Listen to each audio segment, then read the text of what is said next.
+2 படித்தவர்களுக்கு 1000 ரூபாய் வழங்கப்படும். நம்முடைய தாய்மார்கள் தீபாவளி பண்டிகை மகிழ்ச்சியோடு கொண்டாடுவதற்கு தாய்மார்களுக்கும் பெண்களுக்கும் ஒவ்வொரு தீபாவளி என்றும் பட்டு புடவை வழங்கப்படும். அதோட வங்கியில் வாங்கிய நம்முடைய கல்வி கடன் ரத்து செய்யப்படும். கிராமப்புறத்தில் இருக்கின்ற 100 நாள் வேலை திட்டத்தை அனைத்து இந்திய அண்ணா திராவிட முன்னேற்ற கழக அழுத்தம் கொடுத்து மத்திய அரசிடம் அதன் மூலமாக இன்றைக்கு 100 நாளை 125 நாளா உயர்த்தி இருக்கிறாங்க. மீண்டும் அதிமுக ஆட்சியுடனே அதை 125 150 நாளாக உயர்த்தப்படும். திமுக ஆட்சியில் வாக்குறுதி கொடுத்தாங்க.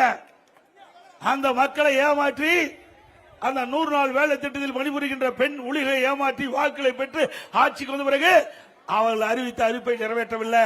திமுக ஆட்சிக்கு வந்தால் 100 நாள் வேலை திட்டத்தை 150 நாளாக உயர்த்து வாக்குறுதி கொடுத்து பொய் சொல்லி உங்களை வாக்குகளை பெற்று ஆட்சிக்கு வந்தவர்களுக்கு இந்த தேர்தல் மூலம் தகுந்த பதிலளி கொடுப்பீங்களாமா? அண்ணா திமுக ஆட்சிக்கு வந்தவுடன் 125 நாட்கள் வேலை திட்டத்தை 150 நாளாக உயர்த்தி வழங்கப்படும். அதோட நகர பகுதியில் இருக்கின்ற சாலை அதெல்லாம் அதிலேயே வந்துட்டு நான் படிக்கும் அடுத்தது வரும். இன்றைக்கு அனைத்து இந்திய அண்ணா திராவிட முன்னேற்ற கழக ஆட்சி இருக்கின்ற பொழுது பல்வேறு திட்டங்களை நிறைவேற்றினோம். 297 அறிவிப்புகள் நாங்கள் வெளியிட்டிருக்கிறோம். விவசாயத்திற்கு முக்கியத்துவம் கொடுத்திருக்கிறோம். அனைத்து இந்திய அண்ணா திராவிட முன்னேற்ற கழகம் பிரதானமாக விவசாயிகளுக்கு தேவையான திட்டங்களை அறிவிச்சிருக்கிறோம். நானும் ஒரு விவசாயி, இன்றைக்கும் விவசாய பணியில் ஈடுபட்டுகிறேன். இன்றைக்கும் விவசாய பணி தான் எனக்கு முக்கிய தொழில். எனக்கு தொழிலே விவசாயம் தான், வேற எந்த தொழிலும் எனக்கு கிடையாது. ஆக விவசாயிகள் படுகின்ற கஷ்டம், துன்பம், துயரம், வேதனைகள் அத்தனையும் நான் அனுபவித்தவேன். நான் திரு ஸ்டாலினை போட செல்வ செழிப்பில் வாழ்ந்தவன் அல்ல. கிராமத்திலே விவசாயத்தை மண் வெட்டி பிடித்த கை, ஏர் பிடித்த கை, டிராக்டர் ஓட்டிய கை. ஆக விவசாயிகள் ரத்தத்தை வீரியாக மண்ணிலே சிந்தி உழைக்கின்ற அந்த விவசாயிகள் அவர்களுக்கு தேவையான உதவிகளை செய்வதுதான் எங்களுடைய அரசுடைய முதல் கடமை என்ற நோக்கத்திலே எங்களுடைய தேர்தல் அறிக்கை வெளியிடப்பட்டிருக்கிறது. அதிமுக ஆட்சி இருக்கின்ற பொழுதுதான் மாண்புமிகு அம்மா அவர்கள் தேர்தல் நேரத்தில் குறிப்பிட்டார்கள். அதிமுக ஆட்சிகளுடன் விவசாயிகள் தொடக்க வேளாண் கூட்டுறவு கடன் சங்கத்திலே வாங்கிய பயிர்க்கடன் தள்ளுபடி என்று சொன்னார்கள். தள்ளுபடி செய்தோம். கொரோனா காலம் விவசாயிகள் பாதிக்கப்பட்டார்கள். விவசாயிகள் உற்பத்தி செய்யப்பட்ட அந்த விளைபொருளுக்கு நியாயமான விலை கிடைக்கவில்லை. அதனால் தாங்கள் தொடக்க வேளாண் கூட்டுறவு வங்கியில் வாங்கிய பயிர்க்கடன் செலுத்த முடியவில்லை என்ற கோரிக்கை விவசாய பொதுமக்கள் வைத்தார்கள். அவருடைய கோரிக்கை ஏற்று அதிமுக அரசு நான் முதலமைச்சர் இருந்த பொழுது 12,100 கோடி விவசாயியுடைய கடனை தள்ளுபடி செய்த அரசாங்கம் அதிமுக அரசு. மீண்டும் அதிமுக அரசு மலரும். விவசாயிகள் வாங்கிய பயிர்க்கடன் தள்ளுபடி செய்யப்படும். அதே போல இன்றைக்கு திராவிட முன்னேற்ற கழகத்தில் ஆட்களே இல்ல. இன்றைக்கு அதிமுகவில் இருந்து நீக்கப்பட்டவர்கள் தான் திமுகவில் போய் அடைக்கலம் முடிச்சிருக்காங்க. எங்க செல்லாத ஓட்டு, அதனால ஏதாவது பயனுண்டா? நாம் தூக்கி எறியப்பட்டவர்களை அவர்கள் அமர வைத்திருக்கின்றார்கள். இப்பொழுது பாத்தீங்கன்னா 19 பேர் போட்டிடுறாங்க. அதிமுகவிலிருந்து தூக்கி எறியப்பட்டவர்கள், விலக்கி வைத்தவர்கள், விலக்கப்பட்டவர்கள் 19 பேர் இந்த தேர்தலில் போட்டிடுறாங்க. ஆனா அதிமுக அப்படி அல்ல. இன்னைக்கு பொன்மலைச்சம்மாள் புரட்சி தலைவர் எம்ஜிஆர் தோற்றுவித்த கட்சி,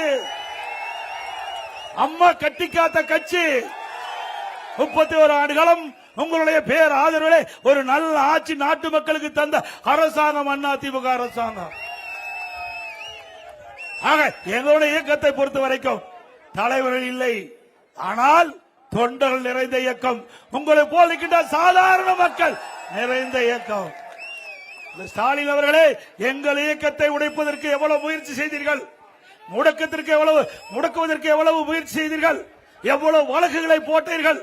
அத்தனையும் பொதுமக்கள் துணையோடு கழக நிர்வாகிகள் தொண்டரோடு தவிடுபடி ஆக்கி அனைத்து இந்திய அண்ணா திராவிட முன்னேற்ற கழகம் வலிமையான இயக்கம் என்பதை நாங்கள் நிரூபித்துக் கொண்டிருக்கின்றோம். என்று சொன்னால் அதிமுக கட்சி சொந்த காலில் நிற்கின்றது. திமுக கூட்டணியை நம்பி இருக்குது. அப்படித்தானே? எப்பொழுது பார்த்தாலும் ஸ்டாலின் பேசுகிறார், எங்க கூட்டணியில நிறைய கட்சி இருக்குதுன்னு. எவ்வளவு கட்சி வேணாலும் சரி, மக்கள் ஓட்டு போடுறதால ஜெயிக்க முடியும். அதுதானே உண்மை. அண்ணா திமுக அப்படி அல்ல, மக்களை நம்பி தேர்தலிலே நிற்கின்றோம்.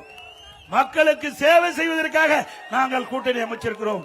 எங்கள் கூட்டணி மக்களுடைய பிரச்சனையை முன்வைத்து மக்களுடைய பிரச்சனையை தீர்ப்பதற்காக குரல் கொடுக்கின்ற கட்சிகள் ஒன்றாக இணைந்து கூட்டணி அமைச்சிருக்கின்றோம். மக்கள் விரோத திமுக ஆட்சி அகற்ற வேண்டும் என்ற அடிப்படையிலே அனைத்து இந்திய அண்ணா திராவிட முன்னேற்ற கழக தலைமையிலே தேசிய ஜனநாயக கூட்டணி அமைந்திருக்கிறது. ஸ்டாலின் அவர்களே, எப்பொழுது பார்த்தாலும் ஸ்டாலின் பேசுறார். நேற்று தேர்தல் அறிவிப்பு வெளியிட்ட உடனே நிருபர்கள் பேட்டி கேட்கிறாங்க. அப்ப திரு ஸ்டாலின் பேசுறார், திமுக தமிழ்நாட்டுக்கும் டெல்லிக்கும் தான் பிரச்சனையா? என்னையா பிரச்சனை இருக்குது? ஏங்க, தேர்தல் எங்க நடக்குது? எங்க நடக்குதுங்க? தமிழ்நாட்டில் தான் நடக்குது, டெல்லியிலேயே நடக்குது. அந்த முதலமைச்சருக்கு அது கூட தெரியல. இப்படிப்பட்ட முதலமைச்சர் தமிழகத்துக்கு கொண்டு வந்து என்ன செய்ய போறோம்? அதனால பொம்மை முதலமைச்சர். உண்மைதானே? ஒரு தில்லு திராணி தெம்பு ஒரு சுயமா சிந்திக்கக்கூடிய நிலையில் இருந்தா தமிழ்நாட்டில் சட்டமன்ற தேர்தல் நடக்குது, டெல்லியில நடக்கல, தமிழ்நாட்டில் நடக்குது. ஸ்டாலின் அவர்களே, இனியாவது திருத்தி பேசுங்க, திருத்தி பேசுங்க. தமிழ்நாட்டில் நடக்கிற தேர்தல் யாராருக்கு போட்டி? யாராருக்கு போட்டி? நமக்கு எதிரி திமுக தானே. திமுக வீழ்த்துவதற்கு தான் நம்ம கூட்டணி அமைச்சிருக்கிறோம். மக்களோட ஆட்சி அகற்றுவதுதான் நம்முடைய நோக்கம். அதெல்லாம் விட்டுட்டு, ஏன்னா நம்ம குறை சொல்றதுக்கு வழியே கிடையாது. அண்ணா திமுகவே குறை சொல்றதுக்கு வழியே கிடையாது. என்னென்னமோ பார்த்தாரு, எதுவுமே கண்டுபிடிக்க முடியல. இப்பொழுது என்ன பேசுறார்? தமிழ்நாட்டுக்கும் டெல்லிக்கும் தான் போட்டியா? ஸ்டாலின் அவர்களே, சாதாரண கிராமத்தில் இருக்கின்ற மக்கள் கேட்டா கூட சொல்லுவாங்க, இது தமிழ்நாட்டில் நடக்கிற சட்டமன்ற பொது தேர்தல். தமிழ்நாட்டில் யார் ஆட்சிக்கு வர வேண்டும், எந்த ஆட்சி அகற்ற வேண்டும் என்பதற்கு நடைபெறுகின்ற சட்டமன்ற தேர்தல் நடைபெற இருக்கின்றது. அந்த தேர்தலில் திராவிட முன்னேற்ற கழகம் இந்த தேர்தலோடு இறுதி தேர்தல். இறுதி தேர்தல் திமுகவுக்கு. ஏன்னா திராவிட முன்னேற்ற கழகம்னா திரு கருணாநிதி குடும்பம், திரு கருணாநிதி குடும்பம்னா திமுக. இப்படிப்பட்ட குடும்ப ஆட்சி நாட்டுக்கு தேவையா? வாரிசு அரசியலுக்கு முற்றுப்புள்ளி வைப்பீங்களா? ஏன்னா திரு கருணாநிதி குடும்பம் அரச பரம்பரை குடும்பமா? அரச பரம்பரையில் தான் மன்னருக்கு அடுத்து இளவரசர் வருவார். அப்படி நினைச்சிட்டு ஸ்டாலின். திரு ஸ்டாலின் அவர்களே, இந்த முறை நிச்சயமாக தமிழ்நாடு மக்கள் உங்களுக்கு தகுந்த பாடத்தை சட்டமன்ற தேர்தல் மூலமாக கொடுப்பார்கள். அண்ணா திமுக தலைமையிலே அமைக்கப்படுகின்ற தேசிய ஜனநாயக கூட்டணி எங்களுடைய வேட்பாளர் 234 தொகுதியில் 210 இடங்களிலே வெல்லும். அண்ணா திமுக தனி பெரும்பான்மையோடு ஆட்சி அமைக்கும். இன்றைக்கு இந்த மாவட்டத்தை பொறுத்த வரைக்கும் கனிம கொள்ள அதிகமா நடந்துட்டு இருக்குது. நடக்குது இல்ல? நம்முடைய கிருஷ்ணமுரளி பல முறை, தம்பி கொஞ்சம் ஆம்புலன்ஸ் வழி விட்டுருங்க, மெதுவா மெதுவா வாப்பா தம்பி, மெதுவா வா, மெதுவா மெதுவா வா, மெதுவா வாப்பா, கூட்டம் அதிகமா இருக்குது தம்பி, மெதுவா வா, கொஞ்சம் வழி விட்டுருங்க, கொஞ்சம் வழி விட்டுருங்க, கொஞ்சம் வழி விடுங்கப்பா, மெதுவா மெதுவா வா, கொஞ்சம் வழி விடுங்கப்பா தம்பி, வழி விடுங்க. காவல்துறை அவர்களுக்கு வழி ஏற்படுத்தி கொடுங்க. தண்ணி தண்ணி விடு, இங்க பாருப்பா.